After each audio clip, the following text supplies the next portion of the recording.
What? That just blew my eye. What's up, you guys? Welcome back to Ooh, I hate starting my videos. What's up, you guys? Welcome back to my channel. If you're returning, if you're new here, what's up? I'm Jameisha, and you're watching Disney Channel.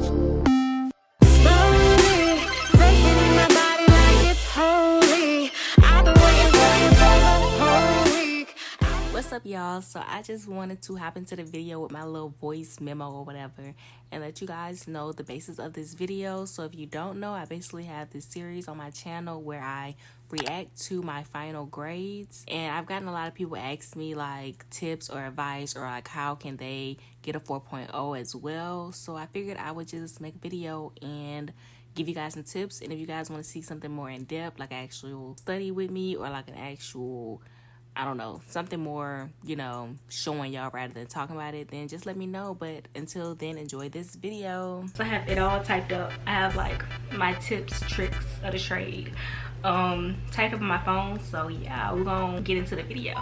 So firstly, I want to start off with some disclaimers. I started off college as a journalism major, so I took one journalism class, I think, and now I'm a sociology major, and even still I haven't really gotten into my upper level classes yet. I'm about to go into my junior year also, if you didn't know. So the disclaimer is I am not a biology major, I am not a nursing major, I am not a biochem, I'm not a chem, I'm not a none of that. But yeah, I feel like the advice that I'm going to give you, you can make it work with any major that you're in. It's not necessarily like a humanities advice thing, you know, it's like tips that you can use throughout any major. So that's my first disclaimer. I don't know what it's like to be that major. I don't know, those classes might be hard, but I feel like if you take these tips into consideration and you use them and you apply them in your classes, then I feel like you have a better chance of getting a 4.0 if you use my tips. Another disclaimer is that I have not been affected by anything like drastic or life-changing or heartbreaking or like anything detrimental to my mental health or anything like that, anything detrimental to my financial health, anything. I have not been affected by that. So this is to say that this is from a very privileged point of view. Now that we got that out the way, we can get into the tips and tricks. So I have divided this section into 5 umbrella categories, umbrella advice. So first piece of advice is that you should come into college, or if you're wanting to do it for your sophomore year, your junior year, whatever, go into that year, that semester, whatever it is, with discipline. You have to keep in mind what you're here for and what goal you want to reach. So when I started freshman year, I was like, yeah, I want a 4.0. Like, I want to have straight A's, because in high school I didn't have straight A's, even though I could have. High school wasn't even hard, so I don't know what I was doing. But then once I graduated, I realized, like, girl, what was you doing for real? You could have got a 4.0. Even though, like, grades don't matter, grades don't define you, what you make in college doesn't define you, none of this stuff really matters. It just helps my, I don't know, my self-esteem, because I've always been like the smart person, the smart girl. So making good grades makes me feel better. So just girly things, mental health things. So yeah, that makes me feel better. So I came into college knowing that I want to have a 4.0. Like, I want to graduate from college at the top of my class. Like, I knew from the very beginning that's what I wanted for myself. So I advise you to know that as well. Like, have that in your mind that I'm in college because I want to do amazing. I want to have a social life and I want to have fun. I want to make friends and all that other stuff, but I still want to excel. I want to succeed. I want to be the best of the best. Like, also another part of discipline is that you yourself have to be your motivation. Like, in high school, you might have had your parents pushing you, you might have had your teachers might have pushed you, you might have had a coach that pushed you or anything like that. But once you're in college, especially if you move from home, now you're on your own, you're in college by yourself, you have to be the person that's going to press down on yourself and say, this is what you want. Keep reminding yourself. You have to be intrinsically motivated to do the best that you can do, because you're not gonna always have somebody there on, like, behind your shoulder letting you know, like, oh, do that assignment, oh, type that paper up, oh, go to the office hours. It's like you have to be that voice in your head that nags you and make sure that you're accomplishing all that you need to accomplish. Next, I advise you guys to find your learning style and adapt it to whichever classes you take. So I feel like a lot of people fail when they think that however they learn is going to fit with every single class, or like they try, like, say for instance, I like to, you know, have a pencil and paper, and I like to have a composition notebook, and I like to take my notes by hand, and I like to do that. So I do that for every single class. That might not work for every single class, because I had a professor last semester in psychology. Baby, that first day I had my paper and pencil, but then after that I had my computer, my laptop, and I was typing up those notes, because, like, even though I personally prefer to take notes by hand and to write them out, I had to adapt to that class, because taking notes by hand was not going to cut it. Like, he moved too fast and it was just way too much material for me to be trying to write everything down. So you have to, in the classes, you might have to change how you take notes. You might have to change your study habits. You might have an easier time just, you know, like, reading over PowerPoints for one class, but another class might be really, like, strenuous. You might have to take extra notes, go over notes multiple times, redo your notes over again, highlight things in the textbook, go through the book over and over again. Might have to, you know, use flashcards. In one class, in my biology class, my second semester of freshman year, I had to voice record his lectures, and I went back home and I would play back his, like, hour-and-a-half long lectures. Oof, it wasn't even an hour and a half long. It was like each day was hour and a half long, so it was like 5 hours of him talking. I would play that over and over again, and I would, like, basically recite along with him what he was talking about, so that by the time that test day came, I would know all the information, because I would be going over constantly what he had been saying in class. So it's like, certain things might work for certain classes, but you have to be able to adapt to new classes. Like, me taking notes in that biology class would not have cut it. Me taking notes by hand in my psychology class wouldn't have cut it. So it's just like, you have to mold yourself to fit the class. Lucky video, sweetie. Oh, thanks. All right, so my next piece of advice is that you should ask for help. Never be too shy, too anxious, too, I don't even know, too prideful to ask for help. Like, when you need help, ask for it. Like, don't suffer in silence. If you need help, ask for it. Talk to your professor, talk to the TAs. If you have TAs, talk to your advisor, visit your professor's office hours, start study groups. Even if you're in class, like, ask the person next to you, like, do you know what's going on, or am I the only one who's, like, lost? Like, even if it takes that, or like you have a group chat for your class or something, like, do not suffer in silence. Oh my god, my purple walls are gonna be gone, y'all. Y'all gotta say RIP to the purple walls. Drop a RIP purple walls in the comments below, because if you guys don't know, I'm redoing my bedroom because I'm going to be at home for the foreseeable future. So I decided to redo it, and it's gonna be a whole little thing on my channel. Not a thing, it's probably not gonna be a series, probably gonna be just one video, but it's gonna be a whole little video. And yeah, my walls are not gonna be purple anymore. I'm gonna miss them. I'm really, like, sad right now, because I think they look really nice right now, but they're gonna be different. I'm gonna miss it. But yeah, anyway, my next advice is to plan and organize.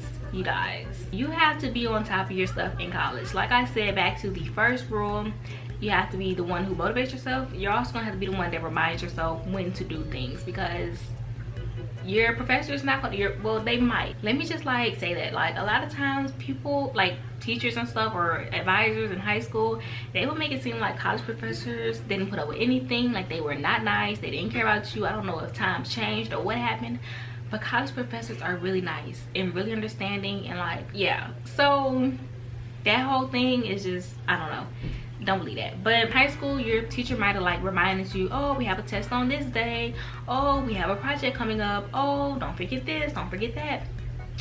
Your professor probably won't do that. Your professor is going to give you that syllabus at the beginning of the year, and they're going to talk about it, especially if you have a project that you should be working on, or like they might, you know, have activities, assignments that you need to be doing to work towards your project, or they might have a study session come up for your test, your upcoming test, or they might have things that indicate that things are due.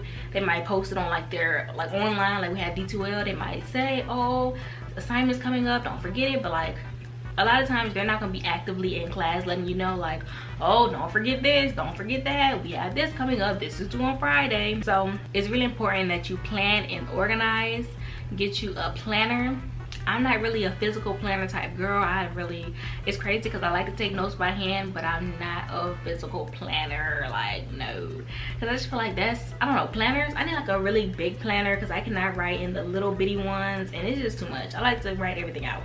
So I use my phone or my computer. I use Outlook. Is that, no, I don't use Outlook. What's that called? Well, I use the Notes app on my phone, just as simple as that. And I use the OneNote, Microsoft OneNote on my laptop. And I just, you know, remind myself of what to do. And sometimes, like, I know some people, when they use a planner, they like to plan out for their whole month and let them know when like upcoming assignments are due and stuff like that. But I prefer to take it week by week. So like in my notes, I would type out like to do, and I might put like the week that it is from this date to this date. Then I'm gonna just like type out like history paper, sociology exam, read these pages, read this article. I'm gonna just like put it out for myself by the week, and I try to like arrange it like what's most important to least important, or what's gonna take the least amount of time to the most amount of time, or what's due sooner than what's due later. So just like mold your notes to help your mind, or mold your planner to help your mind figure out when to do things. And my last piece of advice, which may seem like the smallest piece of advice, or like the most or the least significant, I don't know, but it's kind of the most significant to me because I think it really plays a big part in it. And that advice is to simply be a good student. So there may come a time when you have an 89 and you really want an A, or you know, or you might not even want an A, you might want a B. So this is about 4.0 though, but maybe you want just a higher grade. So you might have a 79 and you really want a B, and like professors aren't really keen to changing your grade based on you like asking them to, or like begging them to, or anything like that. So you're just really hoping that you get a B. You're really hoping that you get an A. So the main thing that would probably affect this change in a grade is that your teacher, your professor knows that you are a good student. And sometimes when your professor knows that you're a good student, they will look out for you.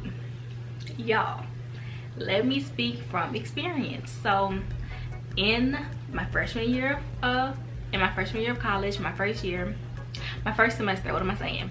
In my first semester, my freshman year, in my African American Studies class. If you know me, or if you, I feel like I talked about this before, but if you watched all my videos, or if you know me or anything like that, then you know about this class. I failed my first exam miserably. I had like a 7 out of 20 or something, so I had like a very low grade. And the final grade was very easy to calculate. All you have to do was add up all your points throughout the different like sections of the class, and you would have your final grade. So I had been doing that. I knew in my head that there was absolutely no way for me to have an A in the class. I even added in like the very final exam, like even with that score, even with the highest score, even with 100 on that test, there was no way for me to make A because I had failed so poorly on that first test. So I knew. I was like, oh yeah, that's it, I have a B. So when final grades were posted, to my surprise, I actually had an A-. So yeah, that was simply from, you know, the work I had done, yes. But it was also because, well, the push of the grade was because I was a good student. So now you may be wondering, Jameisha, what is a good student? What makes a student a good student? So a few things that you can do to be a good student is to attend class every day, to ask questions, to answer questions, to actually talk to your professors, because a lot of times I don't talk to my professors. Like that professor though, the African American Studies professor, I did talk to her. Like after I got that failing grade, I emailed her and I talked to her about it, and we talked about it in class. So like we had actually like formed a dialogue between each other, and I think that's really important when you're in college and you have professors, and like you have to relate to them, because it's like a weird dynamic between professor and student, because it's like they're, you know, they're at a different level than you are. But then like once you talk to them, like the lines even out a little bit. Like, not that they're on the same level as you, but you see them more as a human or a person, or like a regular person. I feel like that's what teachers too in high school or middle school, whatever. So like, I think it's really important to talk to them and communicate with them. So like, even if it's just, you know, catching up with them before class starts, or, you know, asking them a question about the reading last night, or asking them a question about like their career path. Maybe it's like, maybe you want to be a psychologist, so you ask your psychology professor questions pertaining to the field. So yeah, anything like that. Also, being productive and paying attention is really important. Like, if your professor like sees you on your phone all the time and they know that you're 9 times out of 10 not paying attention, I don't know, it's like a lot of things like professors pay attention to and they take note of, they take mental note of. So it's best to be the best. Like, I hate to say it, but like, be on your best behavior. Honestly, I hate to say be on your best behavior, because you're not a kid at that point. Like, you're a full-blown adult. But again, the lines between a professor and student, there's a form of respect that you have to give them. And I think by doing these things that I listed, you're giving them respect, and in return they see you as a good student. So they might fuck with you here and there. They might look out for you. Not to say they'll happen all the time, but it's a better chance that it will happen if you're actually a good student. So yeah, you guys, that's it. Those are my tips and tricks on how to maintain a 4.0 throughout college. I'm going to take that advice into my junior year of college. Let me know if you take the advice into whatever year of college you're entering. Even if it's high school, let me know if you apply these tips and tricks to high school. Let me know how it works for you, because I feel like these are some pretty good tips. Let me know if you agree. But yeah, if you enjoyed this video, be sure to give it a thumbs up. Make sure you subscribe to my channel. So yeah, I'm going to see you guys in my next video. I love you guys so much, and peace out.